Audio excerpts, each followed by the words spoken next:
Pessoal, vamos lá então, né? Bom dia a todos. Hoje é dia 11 de janeiro. Nós vamos começar nossa aula de Direito Penal 4 e o tema será crimes contra a dignidade sexual. No nosso primeiro encontro, né, nós já tivemos aí uma discussão, né, sobre aquela audiência da Mariana Ferrer e a acusação lá era que ela tinha sido vítima de estupro, né? Estupro de vulnerável. Nós vamos ver com mais detalhes aí do que se trata esse crime. Mas hoje nós vamos começar, assim, mais sistematicamente, o estudo desses crimes, que tem uma relevância muito grande, né? São crimes praticados com frequência, envolvem bem jurídico, né? Muito relevante à dignidade sexual. E para essa discussão, né, eu havia colocado um caso lá para vocês, né, analisarem e tentarem resolvê-lo. Alguém poderia resumir para mim o que o caso quis dizer? Né? De que se tratava esse caso?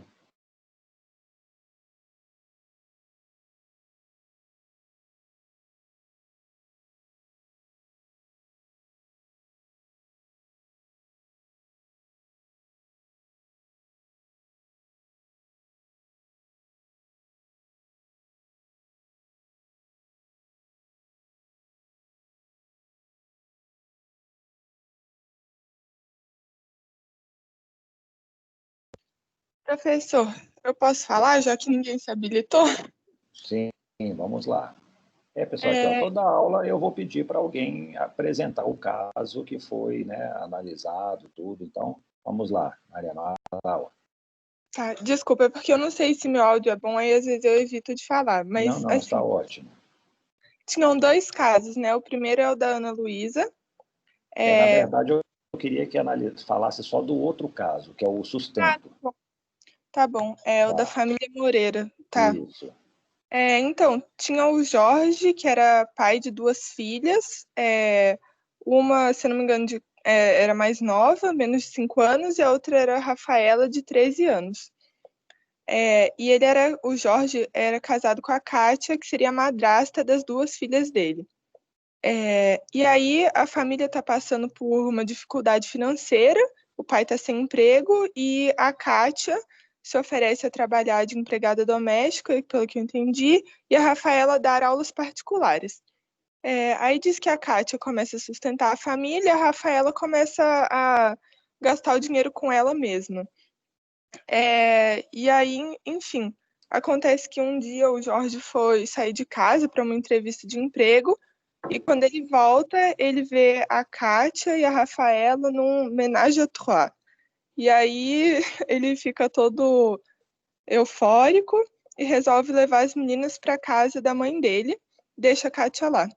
E aí depois de tudo isso, a avó resolve, como chama, denunciar o caso, e aí o Ministério Público oferece denúncia contra a Kátia por estupro de vulnerável em concurso material. Aí cita lá os artigos, né? E depois descobrem que a Rafaela ainda engravidou do Carlos Eduardo, que tinha 18 anos, e estava interditado judicialmente por ser viciado em tóxicos. E aí é isso. Ótimo, muito bom.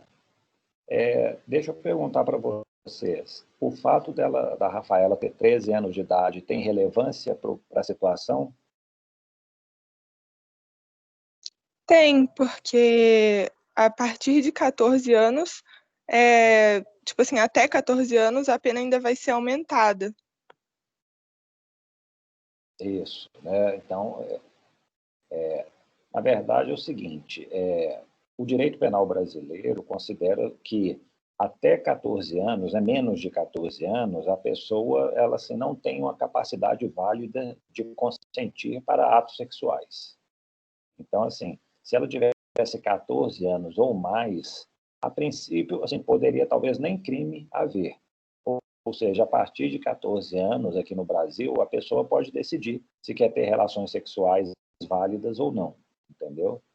Então, assim, não seria nem só o aumento, né, da pena, porque, né, de estupro comum para estupro de vulnerável, mas seria afastar talvez a própria prática do crime, porque com 14 anos já se admite aqui no Brasil que é né, que já tem capacidade para consentir. É uma idade assim que vocês acham razoável, boa, tinha que ser aumentada, tinha que ser diminuída? O que vocês pensam?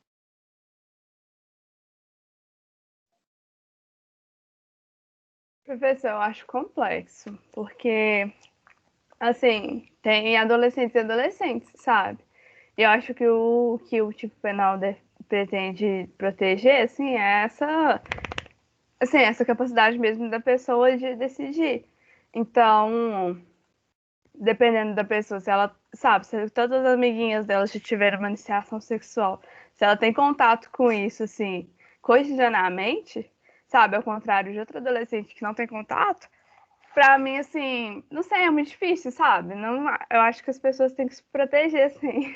Quero que as crianças sejam protegidas sexualmente, mas eu acho muito difícil, assim, achar que com 14 anos isso vai ser ok. Porque talvez para uma menina de 15 anos vai ser assim. Ela vai ter uma capacidade muito baixa de consentir também, a depender de um contexto, sabe? Eu acho que é muito mais importante avaliar isso, que ela tem contato ou não. Isso é verdade. Será que valeria a pena, por exemplo, tentar identificar, fazer pesquisas? Qual que é a idade que normalmente as pessoas têm seu primeiro contato sexual, primeiro relacionamento, para extrair daí uma média, uma referência? Será que isso foi feito ou foi mais pelo chute? Escolhe uma data e uma idade e pronto.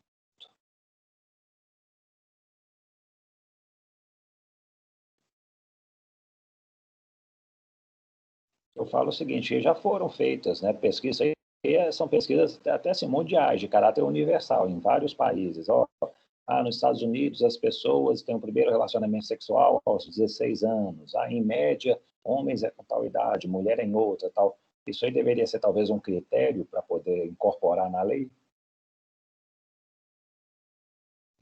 Eu acho que Teria poderia que ser ser, coisa sim, variável? critério.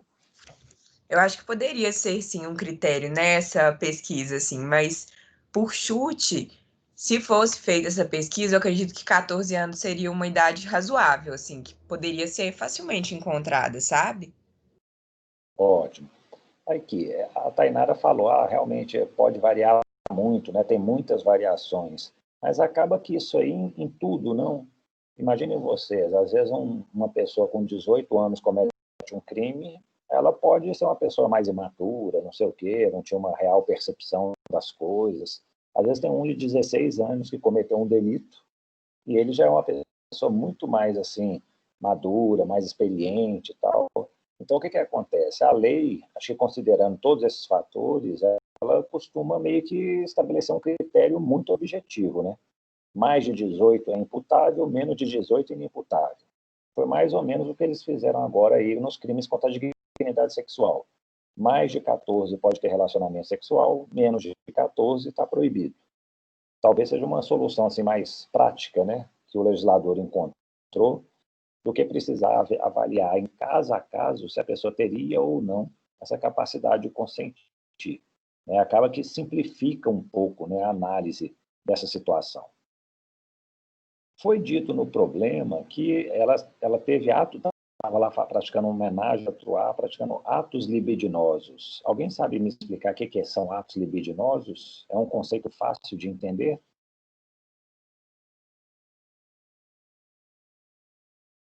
Ou está muito complicado? Poderiam tentar simplificar. Por que não colocam atos sexuais? Não seria mais inteligível?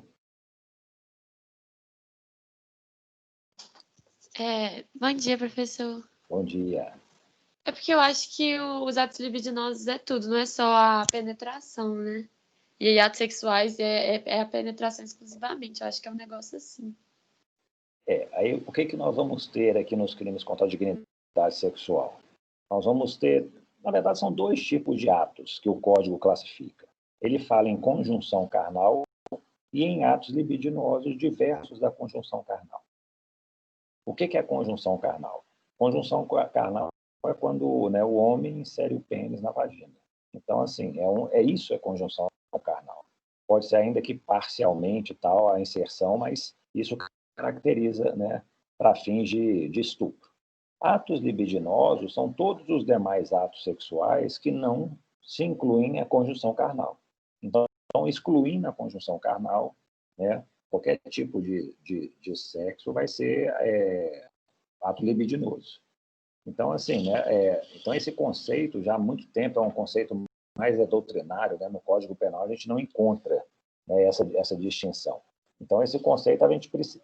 Hoje nem é tão relevante assim, porque hoje os crimes se classificam ou pela prática de conjunção carnal ou pela prática de atos libidinosos, indiferentemente. Mas no passado, nós vamos ver, isso aí já foi um pouco mais importante, ter essa separação. Mas eu fico pensando nisso. Se você chegar na rua, começar a fazer uma pesquisa, o que é uma conjunção carnal? Se a maioria da população vai saber. Ou se você perguntar para eles, o que é ato libidinoso? Se eles vão ter, assim, podem até ter uma ideia, mas se eles vão saber explicar o que é. Será que a lei não precisaria ser um pouco mais clara para as pessoas entenderem um pouquinho melhor?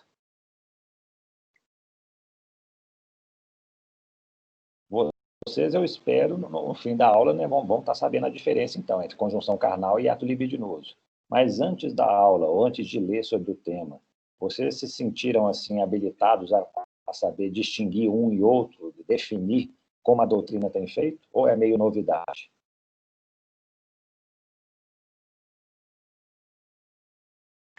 Eu não sabia também não, professor. Mas assim, eu acho que a lei põe umas coisas assim porque, sabe, é um assunto muito complicado, assim, o brasileiro não fala muito sobre, sabe, que é tudo muito uma discussão que não vai pra mesa e tal. Aí eu acho que põe umas palavras mais bonitas, assim. Realmente são palavras mais assim, na verdade são mais complexas, né? Talvez assim, para não colocar coisa muito curta e grossa, né? Aí ficam falando, conjunção carnal, atos libidinosos diversos da conjunção carnal. Mas eu acho que talvez se colocasse, praticar ato sexual oral, vaginal, anal. Pronto. Acho que se falar isso, todo mundo entende do que se trata, não é? Mas não foi essa a opção do nosso legislador, como nós veremos. Deixa eu compartilhar aqui com vocês uma apresentação, só um instantinho. Já está carregando aqui. Ixi, será que é esse? Não, acho que não vai ser esse aqui, não. Deixa eu parar e fazer outra.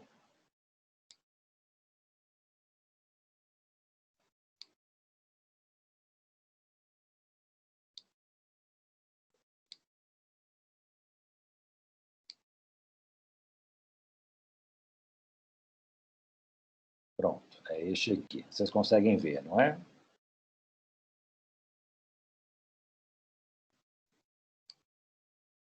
Pessoal, nesse caso da família Moreira, o pedido foi, mais uma vez, elaborar uma defesa. Vocês vão falar assim, nossa, isso aqui está repetitivo, tal, né? Ou como apresentar essa defesa ou não.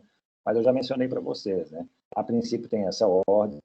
Acho que já é a terceira aula que eu faço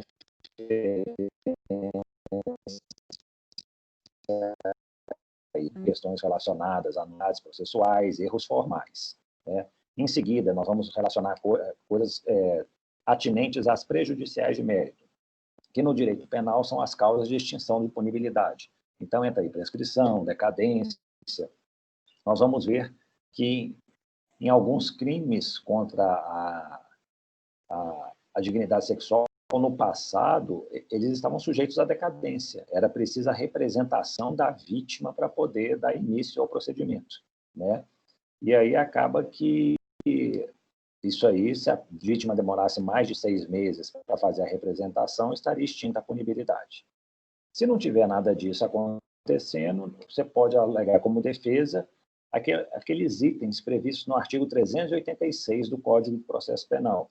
Não houve o crime, o agente não participou do crime, não há prova de que o crime aconteceu, não há prova de que ele participou, a conduta é atípica, tem excludente de licitude, de culpabilidade, ou uma regra bem genérica, a prova é insuficiente para a condenação. Aí eu pergunto para vocês, que tipo de defesa, vocês chegaram a pensar nisso? Que tipo de defesa que teríamos para poder apresentar nesse caso?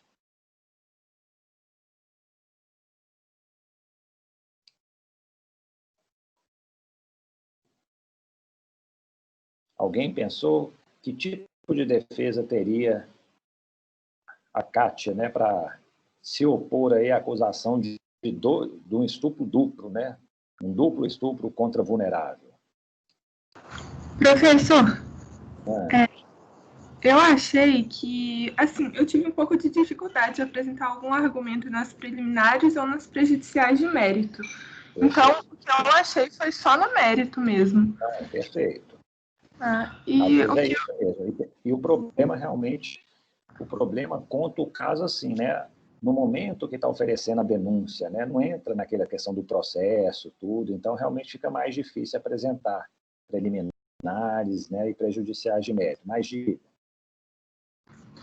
então, aí o que eu achei foi, assim, que eu acho que a gente pode, naquele segundo tópico que você passou do mérito, que seria dizer que não foi o agente que cometeu o crime com relação ao 234A, parágrafo 3º, porque não foi a ação da Cátia que desencadeou a gravidez, foi a conjunção carnal entre o Carlos Eduardo e a Rafaela.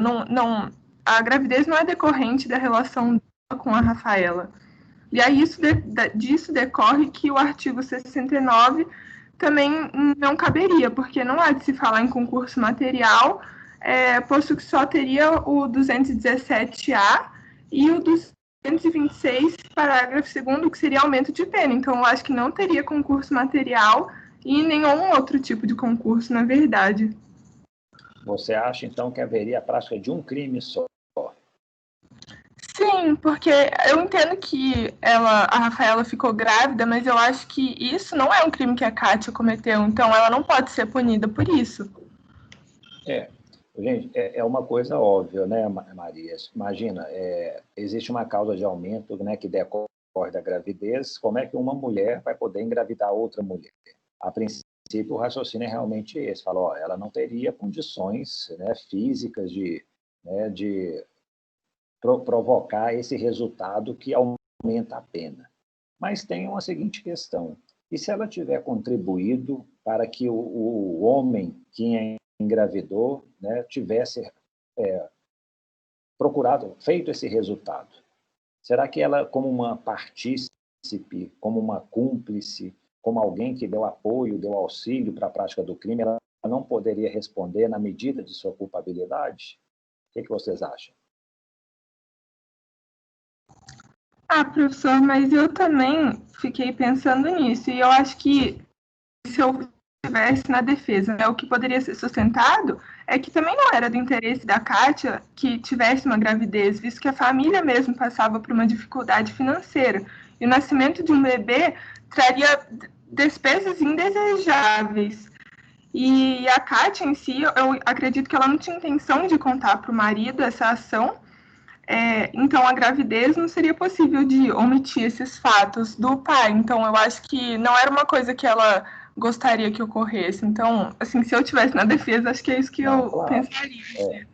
Aí, não, você está fazendo a defesa e eu estou fazendo o papel do advogado do diabo, né? O que vocês falarem aí, eu vou tentar colocar argumentos contrários para vocês refletirem a respeito. Mas veja você, será que essa causa de aumento de pena não é uma causa, assim, um dado objetivo? Basta ter o resultado, a gravidez, que o agente vai responder por ela. Se o agente quis ou não que a outra pessoa engravidasse, eu acredito que, na verdade, na maioria dos casos, a intenção é que não haja, né? Imagine, por exemplo, realmente um estuprador com violência que não conhece a vítima, ele, né, pratica a conjunção carnal.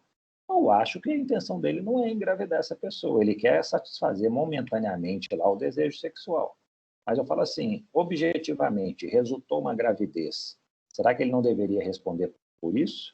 Ou ele só vai responder caso ele tivesse a intenção, o interesse de engravidar a pessoa?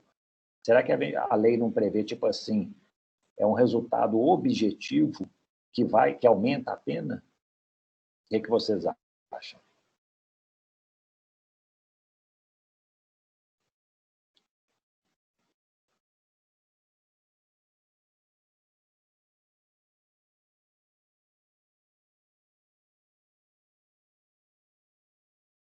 E aí também tem um outro aspecto, né?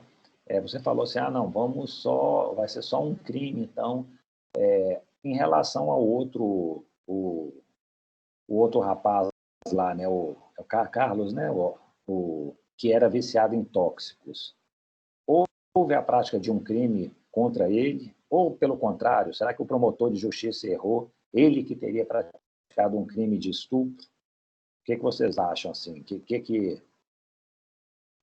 Qual que seria o enquadramento, uma forma de talvez, na verdade, o fato objetivo é que a Kátia foi denunciada também pela prática de estupro com ele, né? Teve lá relações sexuais, né? Não se sabe se foi conjunção carnal ou atos libidinosos, e ele na condição de uma pessoa vulnerável. Teriam argumentos para se opor a isso?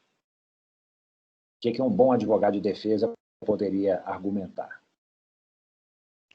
Professor, acho que em relação a ele, ela não tinha conhecimento, não ficou muito claro para mim se ela tinha conhecimento que ele era viciado, assim. E aí eu acho que poderia falar isso. E aí, qual que seria a tese, então, de defesa? Se ela não tinha conhecimento dessa condição da vítima, tecnicamente, se a gente falar, tem uma figura jurídica que possa excluir a responsabilidade? Ela não cumpre o tipo, né? Assim, ela não... Falta elementar do... Ela não conhece a situação dele, então acho que falta elementar de estupro de vulnerável, já que ela não sabe a situação dele de vulnerabilidade. Acaba que isso aí vai ser aquele caso da Mariana Ferrer, né? Havia uma dificuldade de perceber, pelo menos, né, foi mais ou menos o que se discutiu lá, de que a pessoa realmente era vulnerável. Então, acho que a melhor conclusão nesse caso seria o erro de tipo, né?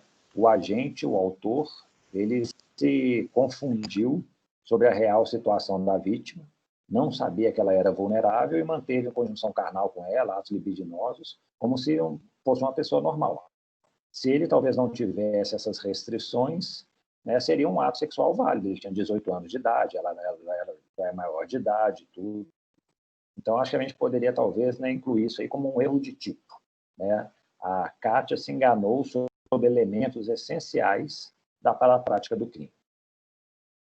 Deixa eu voltar a compartilhar aqui com vocês.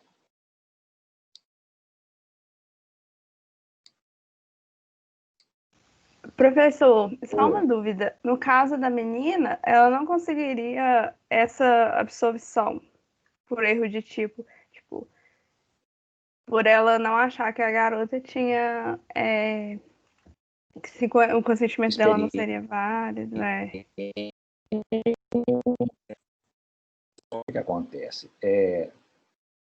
Vamos fazer uma coisa, eu vou apresentando esses slides agora, e aí a gente verifica, eu vou dar uma resposta bem específica para essa sua dúvida, ok? Mas assim, mais adiante um pouquinho, dentro de um certo contexto. O que eu quero mostrar antes é o seguinte, então eu falei, ó, isso aqui chegou no mérito, mas não achem, pessoal, que defesa penal em termos de mérito se resume a esses 7 itens.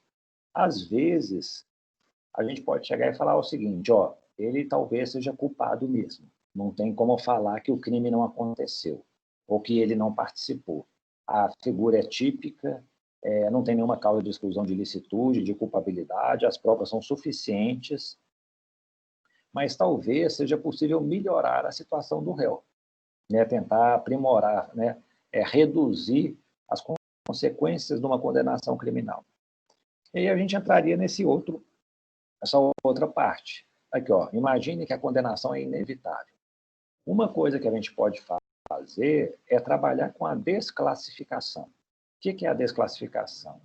É quando alguém é acusado de um crime mais grave e a defesa chega e fala assim, ó, não, ok, houve a prática do crime, mas o crime que ele praticou é um crime menos grave, sabe? É um crime mais brando.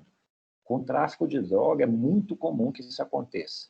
A pessoa é denunciada por tráfico de drogas e a defesa chega e fala assim, não, aqui, ó, ele era um mero usuário, ele não vendia droga, ele usava para consumo próprio.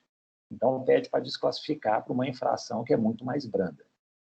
Então, talvez nesse caso também da Kátia, né, que tipo assim, o flagrante lá foi muito forte. Ela estava lá com uma menina de 13 anos, né, mais envolvendo aí um cliente, eles praticando atos libidinosos, chegar a falar que, tipo assim, a conduta não existiu, ela não participou, tinha uma causa de exclusão da ilicitude, acho que talvez fique difícil. Mas é possível que a gente procure dar para essa situação uma classificação um pouco mais branda. E aí nós vamos ter, talvez, diversos casos, diversos tipos penais relacionados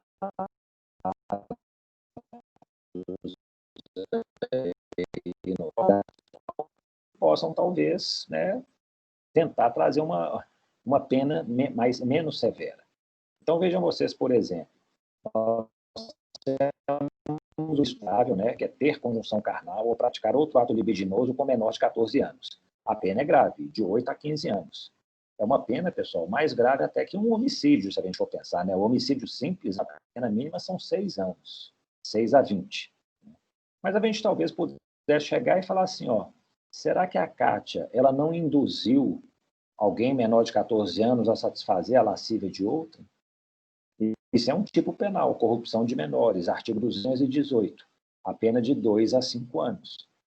Se ela pegar uma pena até 4 anos, ela não vai ser presa, ela vai poder substituir por uma pena restritiva de direitos. Então, em vez de negar que o crime não ocorreu, talvez possa valer a pena pedir a desclassificação para essa conduta mais branda. Tem outro crime aqui, ó, satisfação de lascívia mediante presença de criança ou adolescente, artigo 218-A. Praticar na presença de alguém menor de 14 anos ou induzi-lo a presenciar a conjunção carnal ou outro ato libidinoso, a fim de satisfazer a lascívia própria ou de outra. Pena também de 2 a 4 anos. Nesse caso, né, acabou que talvez não se encaixe tão perfeitamente, porque, a princípio, estariam os 3 praticando atos libidinosos, né, e a Rafaela não estaria apenas assistindo. Na pior das hipóteses, tem uma outra desclassificação, que é favorecimento da prostituição ou outra forma de exploração sexual de criança ou adolescente. A pena é de 4 a 10 anos. É quando você, né, induz uma pessoa menor de 18 anos, né, ou vulnerável, para a prática de ato, facilitar ou impedir ou dificultar, né, que abandone a prostituição. Então, também é uma pena menor do que 8 a 15 anos. Então, gente, pensem nisso também. A defesa penal nem sempre é negar os fatos. Às vezes, uma desclassificação pode ser uma conduta mais adequada. E, além disso, tem todas essas circunstâncias aqui, ó. A Kátia era primária, tinha bons antecedentes, aplica a pena no mínimo legal.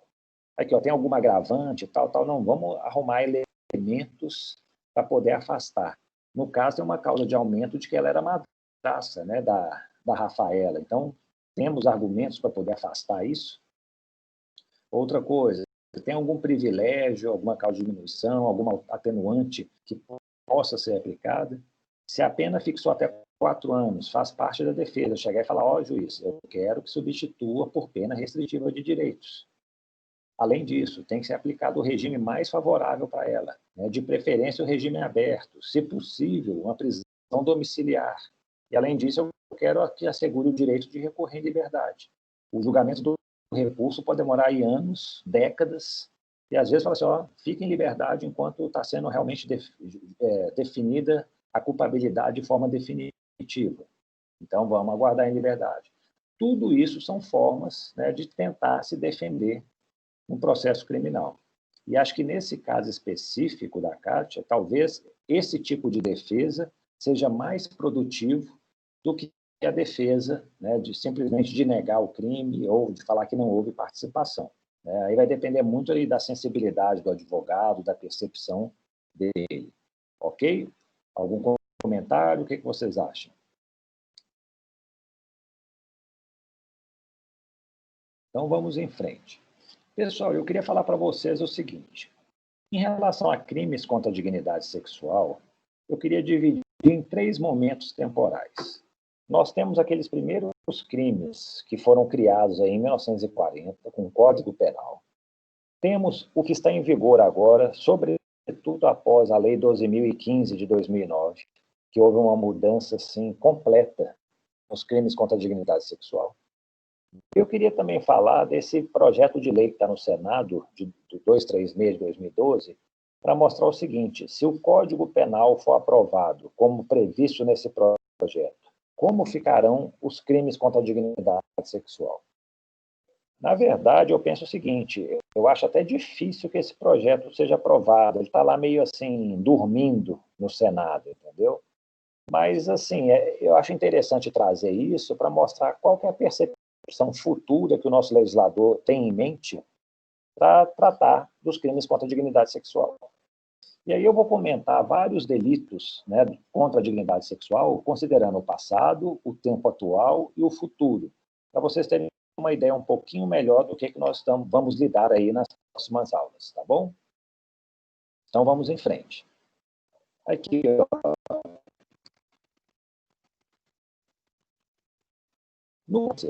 em 1940 foi aprovado o Código Penal.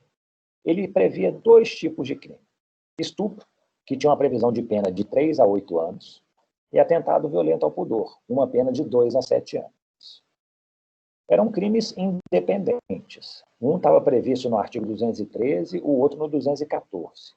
E qual que era a diferença básica entre eles?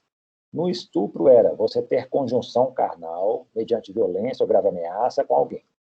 No atentado violento ao pudor, era praticar atos libidinosos diversos da conjunção carnal contra alguém, mediante violência ou grave ameaça. Então, pelo tipo de ato sexual praticado, né, o legislador distinguiu. E na época era curioso, né? Tipo assim, praticar conjunção carnal era mais grave, por exemplo, do que praticar sexo anal com uma pessoa. Será que tinha sentido essa diferença? Outro detalhe, no passado, somente a mulher podia ser vítima de estupro. Só ela, com ela, poderia se praticar conjunção carnal. Agora, se o ato sexual fosse praticado contra um homem, né, o homem como vítima, seria atentado violento ao pudor. Então, tinha uma distinção muito clara. Era uma aberração jurídica chegar e falar assim, o homem foi estuprado. Um homem nunca era estuprado. O homem podia ser vítima de atentado violento ao pudor. Essa Lei 8.072, eu não sei se vocês se lembram ou conhecem, é a Lei dos Crimes Hediondos. Em 1990, o que essa lei fez? Ela falou que o estupro e atentado violento ao pudor tinha a mesma gravidade e, por isso, previu a mesma pena para os 2 crimes, 6 a 10 anos. Os crimes continuaram existindo, né? Mas acabou que a pena foi equiparada. E sabe o que acontecia, né, nessas situações? Alguém que praticasse um estupro, imagine, com uma mulher como vítima, e depois, assim, no mesmo contexto, ele praticasse assim, sexo oral ou sexo anal com a mulher, isso ia acontecer um concurso material de infrações. Ele ia responder por um crime de estupro, mais um crime de atentado violento ao pudor. Ou seja, né, somariam-se as penas. Seria, no mínimo, 12 anos de privação de liberdade. Eu me lembro de um caso, isso aí que eu até julguei há muitos anos, isso aí tem 20 anos. Foi uma situação realmente assim, muito, eu lembro, assim, chocante. Um rapaz, ele entrou num apartamento, subiu pelo, não sei como, assim, o telhado lá, na escada. Ele entrou num apartamento, acho que era no 2º ou 3º andar de um prédio. Lá tinha 2 moças, eram 2 estudantes universitárias. Ele chegou, pegou uma das moças, teve conjunção carnal com ela mediante violência e grave ameaça. Não satisfeito, ele pegou a outra vítima, teve conjunção carnal com ela também. Ou seja, praticou 2 estupros, cada um com uma vítima. Amarrou as 2 moças, deixou elas trancadas num quarto, começou a revirar a casa toda, juntou todos os bens de valor lá na casa, colocou dentro de um saco. Aí, antes dele ir embora, ele voltou lá no quarto, pegou uma vítima, fez sexo anal com ela, pegou a outra vítima, fez a mesma coisa e ele foi embora. Depois ele foi preso. As vítimas conseguiram identificá-lo, tudo, e ele foi acusado de praticar de 2 estupros, 2 atentados violentos ao pudor e mais o crime de roubo. Eu lembro que ele pegou, acho que foram quase uns 30 anos, que foi 6 anos de estupro, né, vezes 2, 6 anos de atentado violento ao pudor, vezes 2, só aí já dá 24 anos, mais a prática do roubo. Então, assim, naquela época, admitia-se o concurso material de crimes. Isso mudou aí a partir de 2009, com a Lei 12.015. O que aconteceu? Acabou o crime de atentado violento ao pudor, E hoje nós só temos a figura do estupro. O que é estupro hoje? É uma fusão dos dois crimes anteriores. Estuprar hoje, né, se nós olharmos o Código Penal,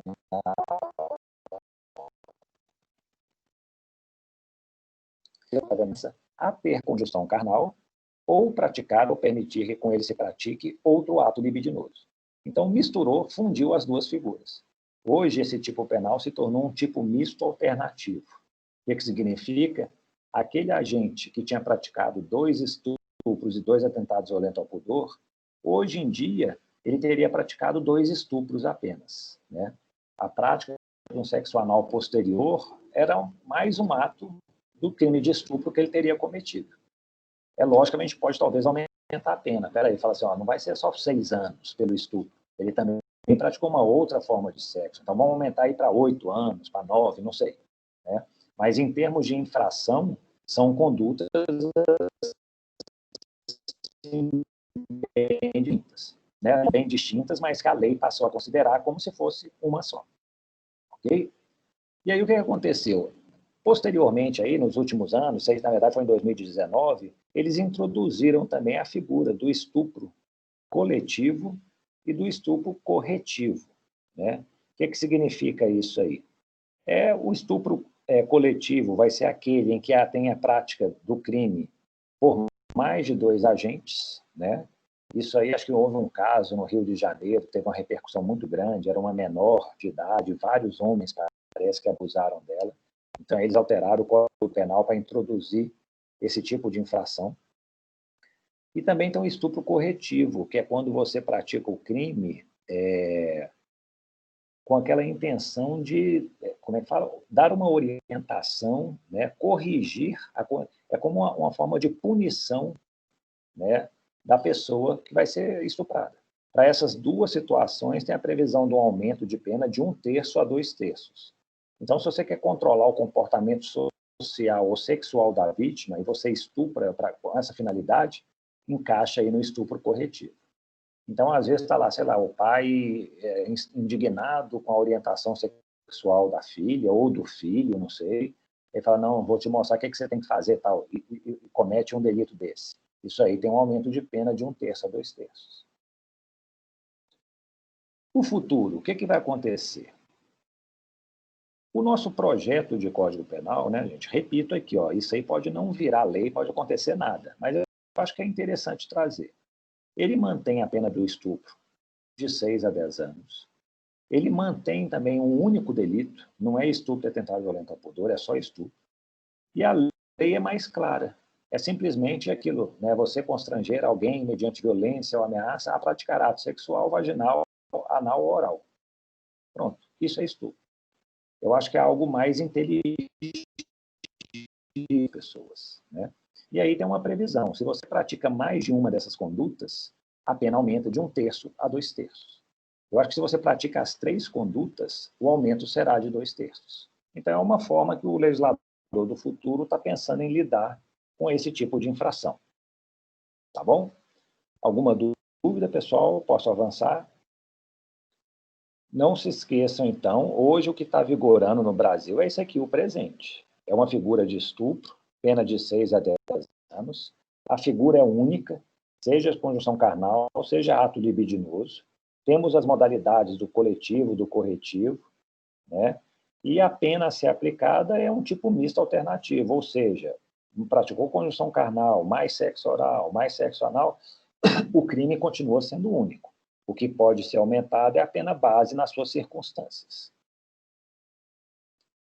Vamos lá. Uma coisa que era interessante. Os crimes contra a dignidade sexual em 1940, eles falavam muito em fraude, em virgindade como um valor. Isso foi uma coisa até discutida no caso, né, da Mariana Ferrer. Ela falou, eu era virgem, e foi meu primeiro relacionamento sexual, foi dessa maneira assim, sem meu consentimento, tal, um absurdo. Isso aí vai agravar a pena, é pior ou menor, né? Quais são os impactos disso? No passado, eles davam muito valor a isso. Nós tínhamos, por exemplo, o crime de sedução, né? Seduzir mulher virgem, maior de 14, menor de 18 anos, aproveitando-se da sua injustificável como é que é, da sua injustificada confiança ou de sua inexperiência. Era um crime. Então, tipo assim, o homem sedutor, né, que se aproveitava da ingenuidade de uma mulher e com ela mantivesse conjunção carnal, ele responderia pelo crime de sedução. E era interessante assim, né, costumes da época, né? Mas o que acontecia? Havia uma previsão, caso o agente se casasse com a vítima, estaria extinta a punibilidade. Então, era a forma, né, de se forçar o homem, né, a chegar e falar assim, ó, você quer se livrar do processo criminal, basta você casar com a vítima.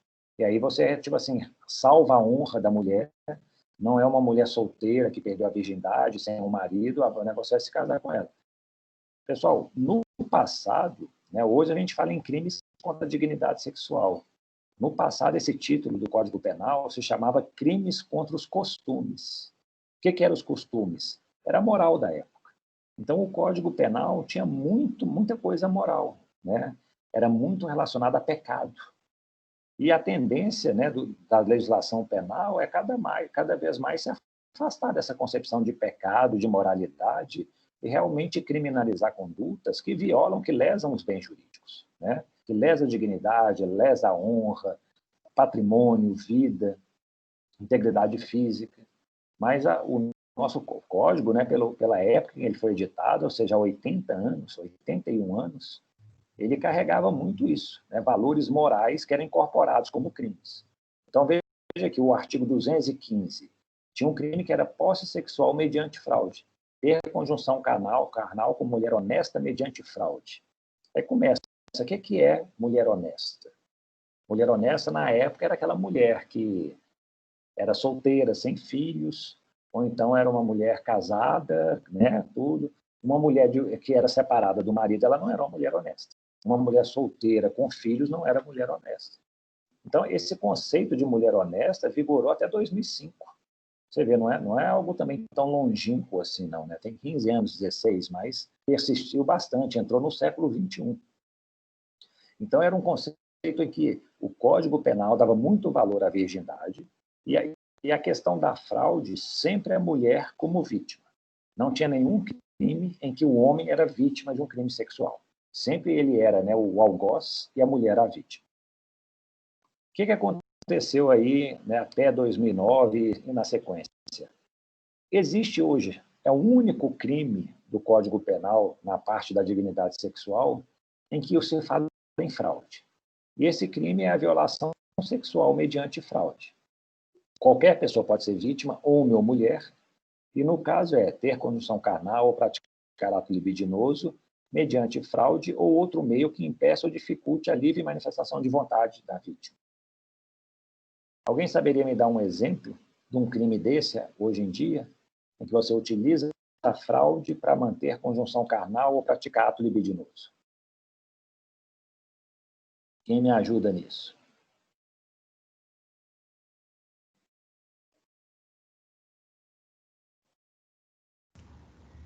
Tem um pessoal que... Bom dia, né, professor? Bom dia. Tem um pessoal que usa desses aplicativos de relacionamento e meio que com falsidade ideológica, né? Se apresentam como tal e não são para atingir um objetivo que às vezes resulta nisso aí, né? Ele fala que é milionário, que é bonito demais, que não sei o quê, e depois na hora lá não... Imagine um caso, o rapaz é um caseiro de um milionário, aí o milionário viajou, ele pega lá a roupa do milionário, sai na balada à noite, pega o carro do milionário, aí chega, conhece uma moça, fala, eu sou milionário, moro em tal lugar, vamos lá para minha casa, tudo. Aí eles chegam lá na casa, tal, passam uma noite maravilhosa. No outro dia de manhã, o milionário chega em casa. Ela descobre que, na verdade, teve um caso com o caseiro do milionário. Isso houve crime? O que vocês acham? Houve a violação sexual mediante fraude? Acho que sim. E, professor, se a pessoa, tipo, frauda o nome, qualquer tipo de fraude assim já enquadra nesse tipo? A princípio, né, aqui fala mediante fraude ou qualquer artifício, outro meio que impeça ou dificulte, né, a capacidade de consentir da vítima. Então, se mudou o nome, às vezes pode ser. Falou, oh, eu achava que você era o Roberto Marinho, não é o Roberto Marinho filho, não, o milionário. Ah, tá. Então, você é o João Marinho, né, que não tem nada a ver com ele. Será que isso aí caracteriza o crime? Ou a pessoa está muito interesseira?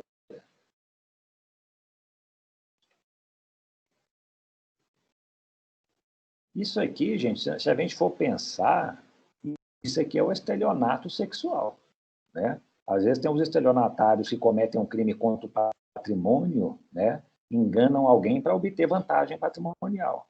Isso aqui está enganando para obter vantagem sexual. Em termos assim, né, simples, reducionistas, é isso que acontece. Casos que eu já vi que isso aconteceu, sabe o que foi? Um pastor lá no Rio de Janeiro, ele tinha as mulheres que eram fiéis da igreja dele, ele falava que elas tinham o diabo no corpo, e que para matar o diabo, ele precisaria ter uma conjunção carnal com elas, porque cada vez que ele tivesse essa conjunção, ele mataria o diabo que estava dentro do corpo delas. Com essa conversa, ele conseguiu né, ter relacionamento sexual com 8 mulheres.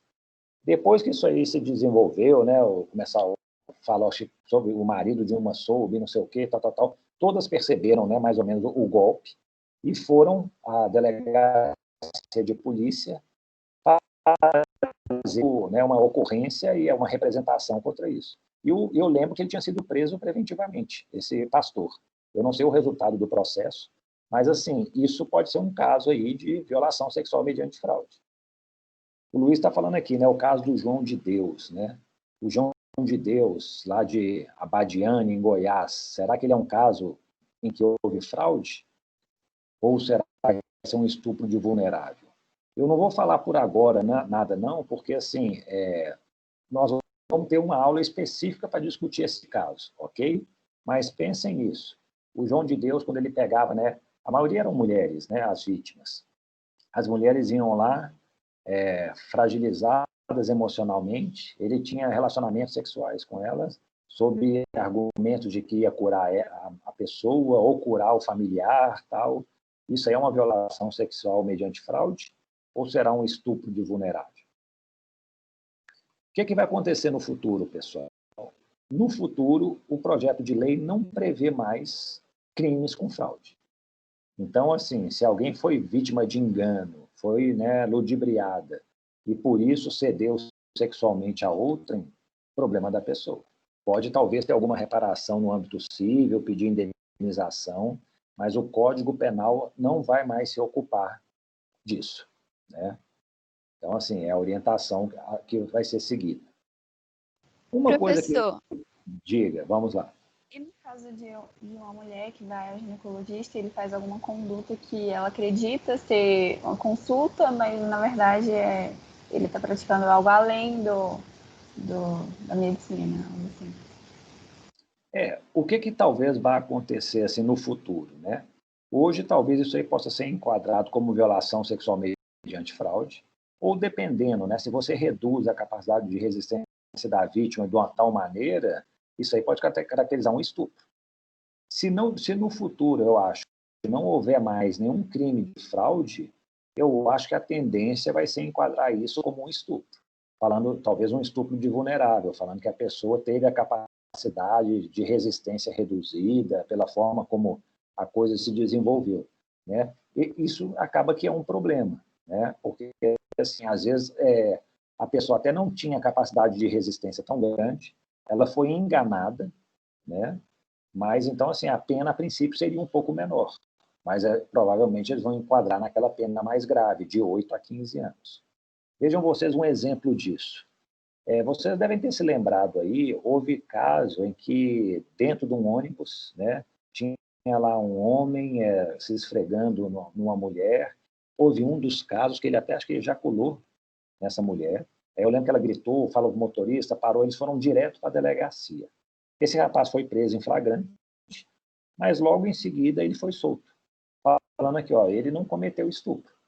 E aí ele falou, nossa, mas que absurdo, como não cometeu estupro? Ele falou, no máximo que ele cometeu foi uma contravenção que existia, que era o artigo 61 da Lei de Contravenções Penais, importunação ofensiva ao pudor. é quando você incomoda alguém, né, com interesses sexuais. Então, a gente ficava nesses casos assim, ó, não houve um ato sexual, mas não houve violência nem grave ameaça. Então, estupro não poderia caracterizar. O que caracterizaria seria a contravenção, mas era uma figura muito branda. A previsão de pena lá, acho que era só multa, entendeu? Aí o que eles fizeram? Eles criaram, aí em 2018, o crime de importunação sexual. O que é esse crime de importunação sexual? Praticar contra alguém e sem a sua anuência, ato libidinoso com o objetivo de satisfazer a própria lascívia ou a de terceiro. Então, o que é? É você, utilizando, né, uma pessoa, sem o consentimento dela, você pratica um ato sexual, né, para satisfazer seu desejo sexual. Isso aí tem uma previsão de pena de 1 a 5 anos, né, se o ato não constitui um crime mais grave, se, por exemplo, não constitui um estupro, né, um ato libidinoso diverso da conjunção carnal. Então, hoje em dia, a resposta para isso está mais adequada. Antes era ou o estupro, que era muito grave, a pena, ou a importunação ofensiva ao pudor, que era muito branda. Então, o legislador achou um meio termo, incluindo essa figura da importunação sexual, artigo 215-A. Isso talvez, esse problema que antes havia, talvez possa acontecer no futuro se acabarmos com essa violação sexual mediante fraude. Algumas condutas, né, em que, por exemplo, houve, né, o engano da pessoa, podem acabar sendo capituladas como estupro, ou então vão ser um nada jurídico. E aí, né, não vai ter nenhuma consequência para o fato. Mas isso são hipóteses, né?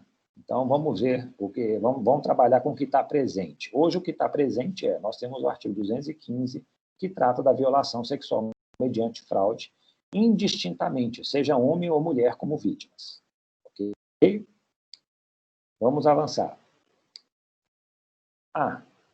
Pergunto para vocês, no passado, né, quando tinha crime de estupro, atentado violento ao pudor, se você pegasse um objeto e introduzisse numa vítima, ia caracterizar o artigo 214, né? Seria um atentado violento ao pudor. Hoje, que conduta típica seria isso?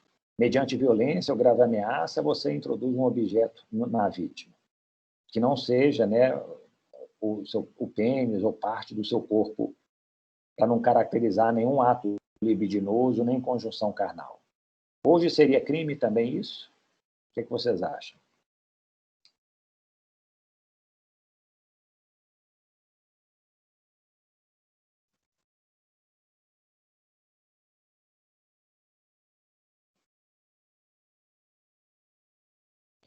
Seria crime, sim, com certeza, né? Porque seria considerado um ato libidinoso, a meu ver.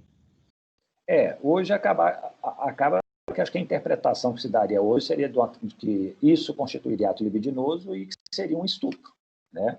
Então, acho que hoje o enquadramento seria exatamente isso, né? Se por acaso, né, não houvesse a introdução do objeto, né, só a prática de um ato sexual, a gente poderia encaixar aí no já falado 215-A. No futuro, eu não sei por qual razão, aliás, eu sei, eles estão seguindo o modelo do Código Penal espanhol. No futuro, o que vai acontecer? Eles vão criar um tipo penal específico, que se chama manipulação e introdução sexual de objetos. A pena é a mesma do estupro, de 6 a 10 anos. A questão é a seguinte, eu pergunto para vocês, precisaria de criar um tipo específico? Será que só a figura típica que nós temos hoje do estupro já não resolveria?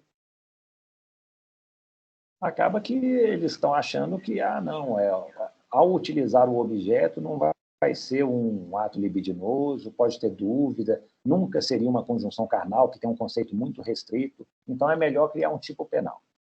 Eu acho que é bobagem, eu acho que hoje isso aqui se resolve pelo estupro, né?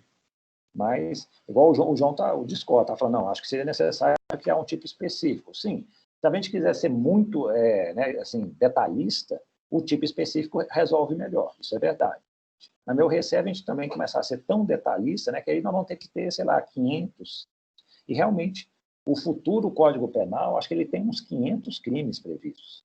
Ele reúne toda a legislação especial, sabe? tráfico de drogas, tal, fica tudo inserido, né? Tá, João, acho que não seria necessário, ok.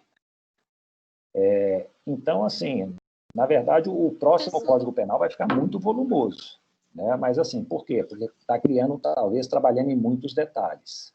Diga, pessoal. Isso também, será que, sei lá, não seria uma tortura também, não? Aí depende também, né, do tipo de objeto, em que circunstâncias, porque realmente pode, às vezes, caracterizar, né, uma forma aí de sadismo, de tortura, isso aí tem que realmente analisar caso a caso. E acaba que, no futuro, essa importunação sexual vai ter um nome lá de molestamento sexual, né, mediante violência ou ameaça. E é a mesma coisa. Se não houve violência ou ameaça, a pena de 1 a 2 anos. Se houve violência ou ameaça, a pena vai ser de 2 a 6 anos. Atualmente, essa conduta de molestamento sexual já está resolvida aqui no 215A, a importunação sexual. Ela não exige violência nem ameaça para que esteja caracterizada. Vamos avançar. Assédio sexual. Pessoal, assédio sexual também faz parte da dignidade sexual. Não existia em 1940. E acho que a conjuntura explica isso. O assédio é praticado num contexto, normalmente, de relações de trabalho, né? E, normalmente, a mulher não trabalhava fora de casa, né? A mulher ficava cuidando do marido, dos filhos, tal. Era uma sociedade totalmente patriarcal, né? Matrimonialista, a família só se constituía pelo casamento, patrimonialista, ou seja, o homem que detinha os poderes, né? O poder econômico, ele que mandava e desmandava. Então, assim, uma previsão de um assédio sexual no passado era assim, não tinha, acho que, espaço na sociedade da época. Só sei que em 2001, né, no início deste século, introduziu o crime de assédio sexual, que é você constranger alguém com o intuito de obter ou vantagem ou favorecimento sexual, prevalecendo seu agente da sua condição de superior hierárquico ou ascendência inerentes ao exercício de cargo, emprego ou função. Então, assim, o assédio, pessoal, tem que ter uma relação, digamos assim, profissional envolvida, né? Durante muito tempo se discutiu assim, um professor com a relação com seus alunos, existe a questão do assédio sexual? Aí falava, não, o tipo penal, ele não ele fala mais condição de superior hierárquico, ou ascendência inerente a cargo, emprego ou função. Aí falava, o professor não tem, não é superior hierárquico de alunos, né? Os alunos, o relacionamento deles é com a faculdade, o professor também, então não tem um relacionamento direto como o patrão e o empregado. Então. Mas hoje o STJ já chegou e falou assim, não, existe sim. Existe uma relação de ascendência entre eles. Né? Hoje a jurisprudência já está assim, nesse aspecto uniformizada e pode haver o assédio. O assédio, pessoal, não necessariamente precisa de obter a vantagem sexual. Pelo contrário, ele é um crime formal. Basta você, né, constranger alguém para ter, né, para obter uma vantagem sexual que você já está assediando. E os exemplos comuns são esses. Está lá o patrão com a empregada, né, normalmente, é esse o cenário, né? Ele fica fazendo cantadas, investidas o tempo todo, mesmo com repulsas dela, e acaba que essa insistência toda para obter alguma vantagem sexual, valendo-se do cargo, né? Corre-se o risco de chegar e falar assim, você está... não sei se vocês estão acompanhando, né? Tem na Globo aí um comediante, como é que ele chama? É o Márcio Melren, não sei, é Márcio, não. Alguém está acompanhando isso com aquela Dani Calabresa? Maurício Meller, alguma coisa assim. Então, assim, está tendo relatos aí, eu já vi aí em alguns, foi na Piauí, acho que foi na revista Piauí, mostrando assim o assédio constante, né? Segundo a vítima relatava que ele fazia, ela só ia ter uma ascensão dentro da Globo assim, se ela cedesse coisas para ele bloqueava alguns projetos dela, tal. Então, assim, isso aí né, a pessoa se valendo do seu cargo mais alto dentro da empresa para obter favor sexual e com represálias contra a vítima, caso ela não tope isso. Então, basicamente, o assédio é isso. Se a vítima é menor de 18 anos, tem um aumento de pena de 1/3. Né? No futuro, eles alargam um pouco quem pode ser o assediador, era justamente para resolver essa questão, né? Por exemplo, dentro da academia, né? Um professor com aluno, com orientando de mestrado e doutorado, isso pode e tal. Hoje o STJ, como eu disse, já resolveu falando que pode, mas eles falaram, ó, vamos alargar quem pode ser o assediador. Não é só superior hierárquico, nem tem relação de ascendência. Se também tiver relação de confiança, relação de autoridade, isso pode caracterizar o crime. E aí a pena vai aumentar de 1/3 a 1/2 se a vítima for menor de 18 anos. Aqui é aquela coisa, não entendi muito bem, não, mas talvez seja assim, ó, tem 18 anos, aumenta 1/3, né? Menos de 18. Tem menos de 17, aumenta não sei quanto, tá? Até chegar no aumento máximo. Né? Talvez seja essa a função. Professor, eu fico um pouco na Oi. dúvida do limite entre o assédio e o ato libidinoso. Tipo, se a pessoa, sabe, ela não faz nada com a pessoa, mas assim, ela fica constrangendo, coagindo, assim, sei lá. Igual nesse caso da Dani Calabresa, que ele, sabe, ficava constrangendo ela sexualmente mesmo. Qual que é o limite, assim, de ser considerado um assédio? Tainara, isso é difícil. Eu lembro até, acho que é o professor Túlio Viana que fala assim, ó, gente, o Código Penal também não quer acabar com relações amorosas que surgem no trabalho, não, né? Às vezes tem lá um chefe com a subordinada, tal, que acaba que eles iniciam um relacionamento, casam, têm filhos, seguem a vida deles, né? Mas, assim, eu acho que isso aí depende muito da postura da vítima, né? A vítima está se sentindo realmente, assim, atacada. Ela já disse, já quis dar um basta, já mostrou que não tem interesse e está tendo ainda essa insistência, esse avanço, aí eu acho que passa o limite. Acaba que o que vai acontecer realmente é muito difícil a gente firmar premissas objetivas, né? O que é assédio e o que não é. Mas eu acho que, tipo assim, a oposição da vítima é um fator importantíssimo, acho, para demonstrar isso. Aqui, ó, ele me deu uma cantada uma vez, ok, eu falei que não. Aí aqui continua me insistindo, tal. Já passou, já ultrapassou o limite. Então, assim, é analisar caso a caso para verificar isso. Houve um caso, foi um ministro do Superior Tribunal de Justiça, né, e falou, uma assessora dele estava contando que era assediada por ele. Coincidentemente, o ministro ele tinha origem aqui de Minas Gerais, ele era desembargador do Tribunal de Justiça de Minas. E eu lembro que a assessora foi até o fim. Ela apresentou uma queixa-crime contra ele no Supremo Tribunal Federal, que é o competente para julgar ministros do STJ, né, que praticam crimes.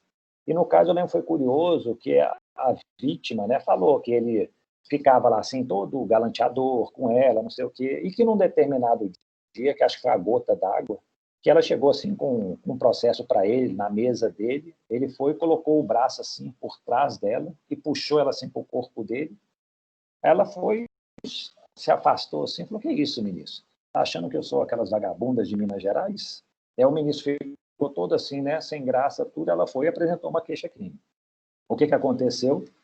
O STF foi receber a queixa-crime, né, a ação penal de iniciativa privada, não aceitaram, falaram que não ficou caracterizado, não havia provas da prática do crime, e o único que tinha recebido a queixa-crime foi o ministro Marco Aurélio. Falou, oh, não, isso aqui, a palavra da vítima é muito importante nessas situações, e realmente, eu acho que o único que estava certo ali era o ministro Marco Aurélio. Num caso como esse, de crimes contra a dignidade sexual, a palavra da vítima é muito importante. Então, se a vítima apresenta uma versão assim que é coerente, sabe, não tem furo, você vê que é um relato assim sincero, tal, isso merece credibilidade. Porque normalmente o ministro do STJ ele não fez isso na frente de testemunhas. Ele esperou estar sozinho com ela na sala dele, no gabinete, e é normalmente assim que se pratica os crimes contra a dignidade sexual, né? Ou seja, é em locais desabitados, sem testemunhas, e que isso é feito assim, né, furtivamente. Então, hoje em dia, a jurisprudência ela é muito orientada nesse sentido. Embora o Supremo tenha tomado... É o tal negócio, gente. Às vezes é uma decisão até mais política do que... Né, a gente não sabe o porquê, porque acho que se fosse um outro caso, uma outra pessoa, essa queixa-crime seria recebida. Né? Mas, assim, hoje eles costumam dar muito valor à palavra da vítima. Uma coisa que, no caso daquela vítima Mariana Ferrer, a palavra dela não foi tão valorizada assim. talvez o juiz tenha entendido que o relato dela tinha algumas contradições, alguns furos, não sei, né? Mas, assim, ela falava que estava totalmente dopada, embriagada, e o juiz falou, não tem prova de que isso aconteceu. É uma coisa um pouco atípica. Normalmente se atribui muito valor à palavra da vítima. Tá bom? Professor, mas a dúvida é relacionada, por exemplo, no caso mesmo da Dani Calabresa, tem uma fase lá que ela fala que o cara ficava assim, nu perto dela. Aí, tipo, isso vai ser um ato libidinoso ou não? Sabe, qual que é esse limite de você considerar que é um assédio e não um estupro? Não. Isso aí é outro negócio, gente. Eu não sei se eu estou com uma concepção muito atrasada, mas, para mim, estupro, gente, tem que ter violência ou grave ameaça. Não é um contato assim.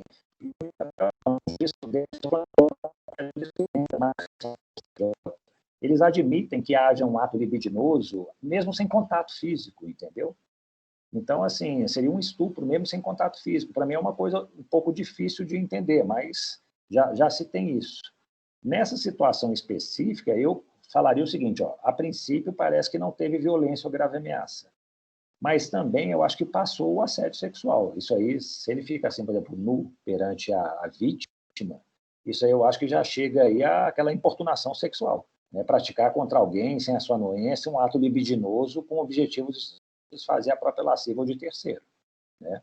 Eu acho que talvez... Aí também é um tal negócio, nem sei se vale classificar como isso, né? A pena é um pouco maior, né? De 1 a 5 anos. O assédio, a pena é de 1 a 2 anos. Mas eu acho que tem esses limites, sim. Às vezes, se da intenção de obter uma vantagem sexual, ele passa a praticar atos libidinosos, já é outro crime. Pode até chegar no estupro, sim, né? O assédio, gente, a princípio não tem nenhuma prática sexual envolvida, assim, efetiva, entendeu? Nenhum ato sexual realizado.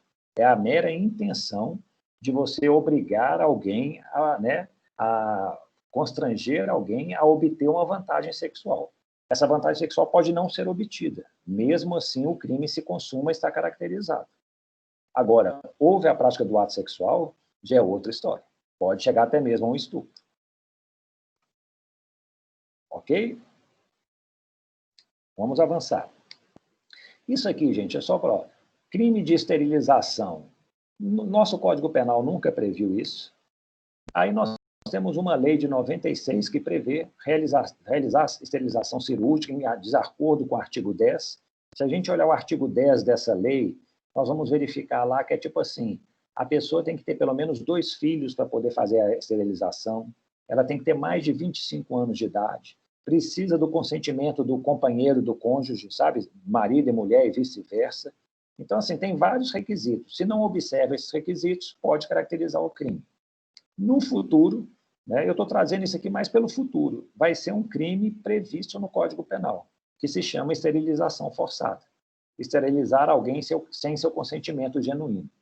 Eles estão colocando isso como um crime contra a dignidade sexual, né? E, sei lá, poderia ser talvez um crime contra a família, tal, mas acharam melhor enquadrar como, né, a dignidade sexual.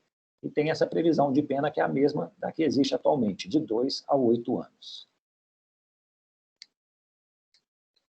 Para finalizar, como que é tratado o estupro de vulnerável, que é o caso específico nosso, né, da família Moreira?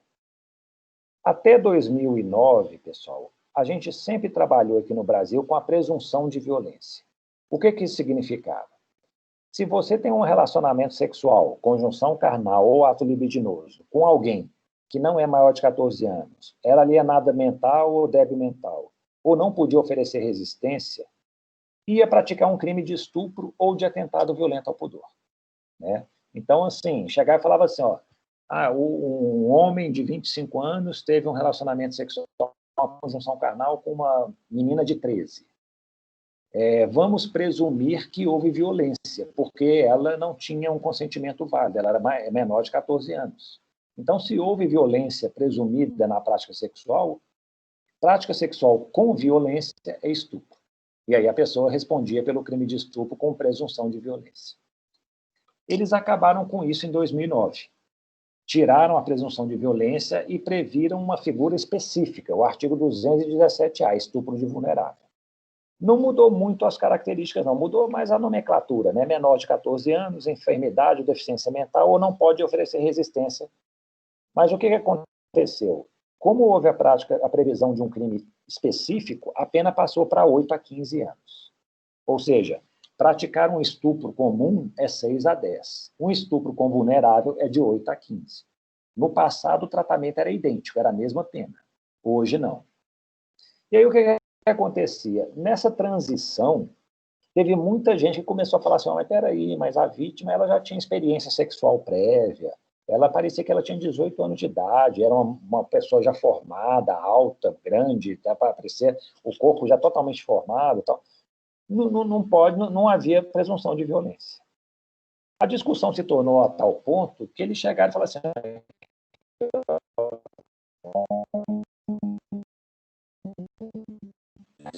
né, um novo dispositivo, e eles previram, então, em 2018, o parágrafo 5º, que estabelece o seguinte, as penas por estupro de vulnerável, gente, elas vão se aplicar independentemente do consentimento da vítima ou do fato dela ter mantido relações sexuais anteriormente ao crime. Ou seja, o recado é claro, não tenham relações sexuais com menores de 14 anos.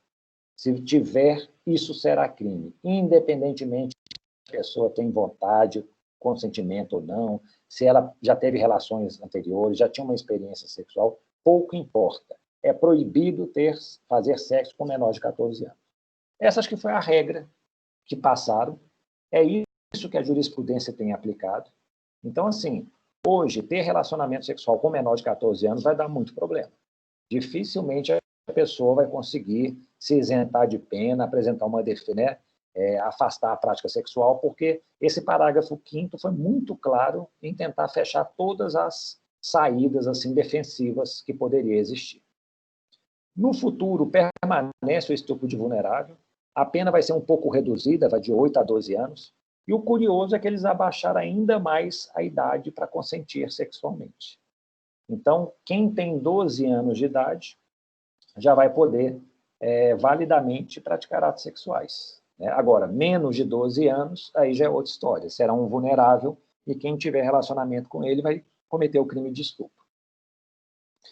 A idade pode ser muito baixa, né, pessoal? 12 anos. Mas, de certa maneira, tem uma certa coerência com o Estatuto da Criança e do Adolescente. Para o Estatuto da Criança e do Adolescente, quem tem até 12 anos é criança.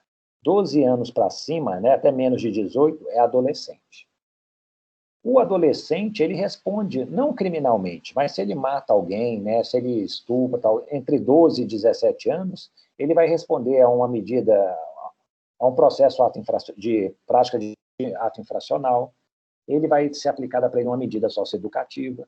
Então, assim, ele já tem uma responsabilidade perante a lei pelos atos praticados, diferentemente do menor de 12 anos. Ele não, ele ainda não entra aí nessa proteção proteção não, né? Nessa previsão de sanção do Estatuto da Criança e do Adolescente.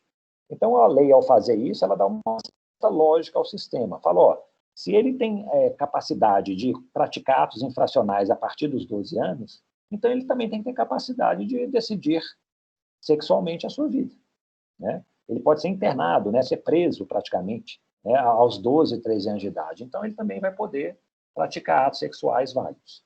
Acho que essa é a concepção do legislador do futuro. Hoje, o que nós temos é isso, gente. Estupro de vulnerável. Esse caso do seu Moreira seria muito difícil para poder falar que a Rafaela, né, não foi cometido um crime contra ela. Por isso que eu acho que talvez a melhor defesa seja a desclassificação. E agora, com relação ao outro, ao caso Eduardo, ele era um vulnerável, pessoal? Vocês acham que ele poderia ser enquadrado como alguém que não podia oferecer resistência à prática sexual? O que vocês acham? Só para finalizar.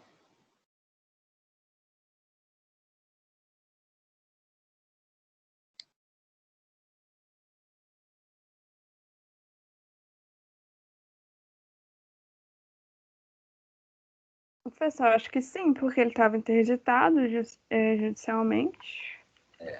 Uma coisa que acho que a gente tem que pensar é o seguinte, às vezes a pessoa está interditada para atos da vida civil, mas ela pode praticar outros tipos de atos. E talvez ela esteja interditada apenas para alguns atos da vida civil. Então, por exemplo, nós temos aí a figura do pródigo, né? O pródigo é aquele que gasta, né, todo o dinheiro, tal, tudo.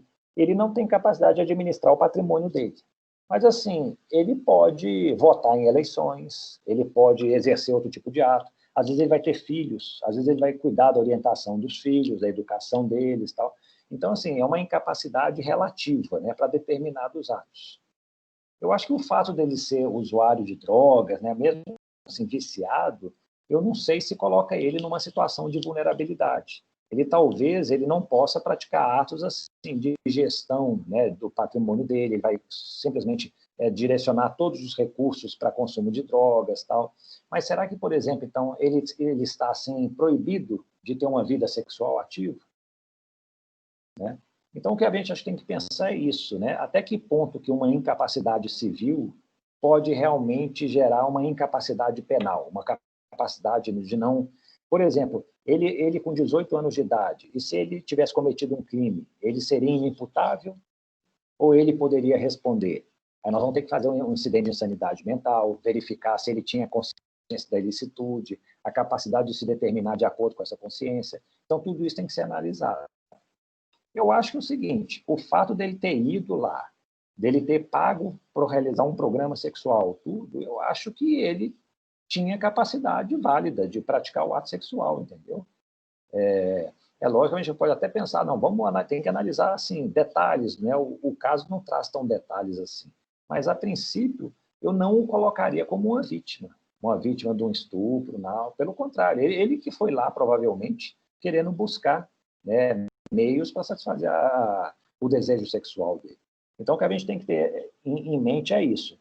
Uma incapacidade civil nem sempre gera uma incapacidade penal. E, nesse caso aí, embora não seja incapacidade penal, né, já que ele não cometeu crime, né, a princípio, mas, assim, talvez seja o mesmo raciocínio. Se a incapacidade civil não gera incapacidade penal, talvez ele possa decidir validamente, no âmbito penal, sobre diversas coisas. Entre elas, ter ou não, né, relações sexuais. Então, acho que isso aí é uma coisa que a gente tem que pensar a respeito. Uma outra coisa a se pensar é o seguinte: será que a gente tem uma prova segura de que foi ele que engravidou a Rafaela? Né? Que falou o seguinte: houve um relacionamento sexual entre eles e houve uma posterior gravidez. Eu acho que tem que ter uma prova, assim, e parece, né, o problema dá indicativo de que isso aí não foi a primeira vez, né? Ela já tinha alguma experiência anterior. Será que essa gravidez não poderia ter decorrido de outras pessoas? Então, talvez surja uma certa dúvida, uma fundada dúvida. Como é que eu posso concluir certeiramente de que a gravidez decorreu daquele relacionamento sexual que foi flagrado lá pelo senhor Moreira? Será que não foi uma coisa anterior, né, ou mesmo posterior? Então, a gente também, como advogado de defesa, temos que pensar nesses aspectos. Ok? Professor, Oi. eu tenho uma dúvida. Diga. No caso, então, se a gente não considerar que ele é uma vítima, ele poderia ser um autor também do crime contra a menina? Isso é uma dúvida bem fundada. Eu acho que sim. A questão é, né, eu coloquei o caso aí, foi colocado que ele era uma vítima. Mas será que, na verdade, ele não era um autor? Né? Até que ponto que o uso de drogas tornou-o inimputável? Assim, né, será que ele não... para aquela prática sexual, ele não tinha consciência da ilicitude e tudo mais, sabia que era uma menor de 14 anos de idade e tudo? Então, eu acho que das duas, uma. Se falar que ele é vulnerável, ok, eu acho que já está afastada a imputabilidade penal. Mas se falar que ele não é vulnerável, que ele podia validamente consentir e tal, eu acho que chega no outro extremo. Peraí, se você podia validamente consentir, na verdade você praticou em concurso de pessoas o crime contra a Rafaela. Eu acho que poderia conduzir a isso, sim. E no caso daquele parágrafo 5º lá, que é bem claro, assim, de não ter relações com menores de 14 anos. Isso é só para quando a pessoa sabe, né? Aí a única defesa, Tainara, vai ser isso mesmo. Se você conseguir falar que é um erro de tipo. Fala que, ó, realmente eu fui totalmente ludibriado, não tinha a mínima ideia. Pode ser uma situação, imagina, a vítima chega e apresenta uma carteira de identidade falsa. Fala que, ó, eu tenho 17 anos. E ela realmente tem uma aparência de 17 anos, só tem testemunhas que viram isso. Ela estava, por exemplo, num ambiente, imagina, estava dentro de uma boate que só permite maiores de idade. Então, todo o contexto direcionava que ela seria uma pessoa com mais de 14 anos. Pode caracterizar um erro de tipo. Mas fora isso, sabe, alegações assim mais superficiais de que, não, ela já tinha experiência, ela quis, ela consentiu, não era nada de novo para ela, tal. Isso sem chance. Tá bom? Professor, eu tenho uma dúvida também. Pois não. Agora que o senhor retomou aquela questão da gravidez, eu fiquei em dúvida se esse Carlos Eduardo também fosse responder pelo crime de estupro, aí a questão da gravidez, o 234A, ele ficaria para a Kátia e para o Carlos Eduardo, ou ficaria só para um dos dois? Como que ficaria isso? Ó, eu acho que ficaria para os dois, porque é o seguinte, gente, o que é o concurso de pessoas? O concurso de pessoas é quando, né, mais de um agente, dois ou mais, concorrem para obter um resultado comum. Então, assim, às vezes num crime de roubo, um aponta a arma, ou seja, exerce a violência e grave ameaça. O outro subtrai o bem da pessoa. Eles praticaram, né, eles dividiram as condutas e praticaram o crime de roubo, né? Se você chegar a olhar a conduta isolada de um, não, ele praticou um furto, ele só subtraiu. Aí o outro foi só constrangimento ilegal, ele só ameaçou. Não, mas na verdade nós temos que somar as condutas para ter o resultado. E se a gente somar as condutas dos dois, eu acho que chega a isso. Como é que a Kátia ela não contribuiu para que houvesse aquele relacionamento sexual entre eles, tal, tudo? Desse relacionamento não redundou uma gravidez? Então, eu acho que ela talvez pudesse também responder por isso, entendeu? De alguma maneira, ela contribuiu para aquele resultado. A contribuição dela talvez seja menor se comparada ao caso Eduardo, que ele que tem todo, né, a construção anatômica, fisiológica para poder gerar o resultado. Mas ela contribuiu para que aquilo acontecesse, né?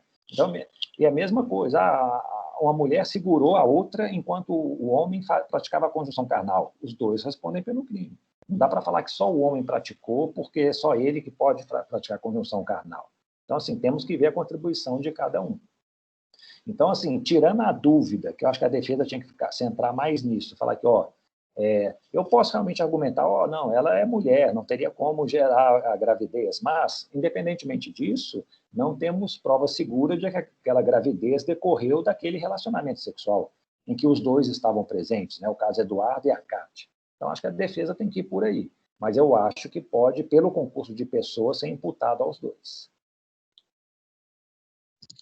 Entendi. Obrigada, professor. Mais alguma dúvida? Eu tenho uma última dúvida. Quando você colocou as causas do mérito, quando a condenação é inevitável para tentar diminuir a pena, a gente pode sempre, assim, em uma defesa sempre pode se alegar essas causas de diminuição de pena, mesmo se tem outras formas, assim, por exemplo, a pessoa foi condenada por 2 crimes, e aí você pode tentar diminuir a pena depois de alegar, sabe, essas questões do mérito que você apresentou hoje para a gente, sempre o advogado tem que tentar diminuir a pena no final. Eu acho que sim, sabe? O bom advogado, ele tem que melhorar a situação jurídica do réu, né? Às vezes, assim, tem gente que não tem ética nenhuma, tal, eu vou melhorar até qualquer custo, até se precisar mentir, eu minto. Mas, às vezes, você pode melhorar de uma maneira muito assim, são 3 crimes que está sendo acusado. Nesse aqui, realmente, eu vou alegar que ele não participou. Nesse segundo crime, eu vou alegar que ele participou, mas que a conduta se enquadra melhor num tipo penal mais brando. Nesse terceiro aqui, eu vou negar que o crime ocorreu, tal. Apesar de eu alegar tudo isso, eu vou pedir no final que, caso seja condenado em cada um dos crimes, que ele tenha a pena mínima em todos os crimes. Caso não sei o que, aplique a pena mínima, somando todas elas, que se permita a substituição, que talvez esteja caracterizado um concurso formal de crimes entre os 3, sabe? Na verdade, foi uma única ação que gerou 3 resultados. A pena vai ser menor. Ou seja, o advogado tem que sempre pensar em formas técnicas de tentar melhorar a situação do réu. Esse melhorar a situação nem sempre vai ser absolver, né? Às vezes a absolvição é muito difícil de obter, mas vai ser pegar uma pena menor, um crime mais brando, evitar a prisão, né? Uma pena substitutiva. Eu acho que o caminho é por aí. Obrigada, professor. Pessoal, então, assim, ó, basicamente, né, já passamos até muito tempo, 1h30 que nós estamos. Para encerrar, eu falei aqui, estou falando de estupro, assédio sexual, importunação sexual, né, violação sexual mediante fraude. Todos esses crimes, existem duas pessoas, um agente e uma vítima. No caso que eu dei aí, na verdade, tinha, em tese, né, uma agente lá, a Kátia, e duas vítimas em tese, né, o caso Eduardo e a Rafaela. Na próxima aula, né, que eu gostaria que fosse agora quarta-feira, no mesmo horário, às 8 horas, nós temos o caso da Ana Luísa. Isso já é um outro tipo de crime, em que tem 3 agentes. Quais são os agentes? É alguém que pega a vítima e oferece a vítima para uma terceira pessoa se aproveitar dela sexualmente, né? Por isso que eles falam que lá que é o lenocínio, a exploração sexual e prostituição. Envolve 3 pessoas. Alguém que explora a vítima e é alguém que vai utilizar essa vítima explorada, né? E aí esse caso da Ana Luísa é um caso assim sutil que eu queria discutir, que vai envolver o segundo capítulo aí desse título contra a dignidade sexual. São vários delitos relacionados a essa exploração sexual da vítima, tá bom? Então, eu gostaria que vocês dessem uma lida neles, pensassem se houve a prática de um crime, que crime que seria, porque nós vamos discutir aí agora na quarta-feira, às 8 horas da manhã, tá bom? Conto aí com a presença de todos, né? Leiam a respeito, né? Procurem, lá no Moodle tem alguns textos que eu deixei disponíveis para vocês, referente a essa disciplina. Leiam os manuais também, que eu acho que vocês chegando aqui bem preparados, como, né, boa parte de vocês chegou hoje, a nossa discussão fica mais qualificada, fica mais rica e o aprendizado fica melhor, tá bom? Obrigado pela atenção de todos e até quarta-feira, então. Bom dia, professor. Obrigada pela aula. Nada, obrigado.